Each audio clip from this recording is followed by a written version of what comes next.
Kau tahu tak, dia patah balik, dia pergi kerja ustaz tadi. Dia pergi macam nak cekik ustaz tu di rumah tu. So, mari aku sambung cerita Nia. Sebab yang berlaku dekat Nia ni bukan dia yang kena. Betul? Yang kena tu siapa? Kakak dia. So aku sambung hari tu cerita aku. Masa tu diorang masih lagi dekat tempat rumah ustaz tu. Alright. Lepas Nia dah mandikan kakak dia tu, kakak dia kering tu kan. Betul? Betul. So masa tu aku memang terkejut dengan situation tu. Sebab aku dengan kakak aku je dalam bilik tu yang mandikan dia. So aku jadi cuak. Sebab aku takut ustaz dengan mak aku tak percaya yang aku mandikan kakak aku.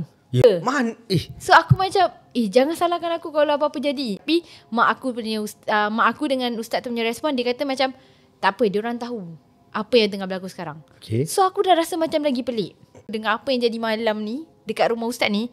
Benda tu lagi tak masuk akal dekat aku. Betul. Apa sebenarnya yang jadi dekat kakak aku ni?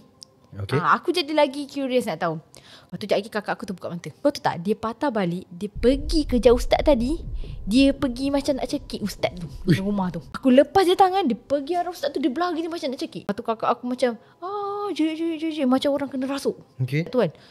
Ustaz aku baca lagi, kakak aku lemah, kakak aku jatuh. Lepas tu ustaz tu ambil ada satu air botol tu, usap kat muka kakak aku. Usap.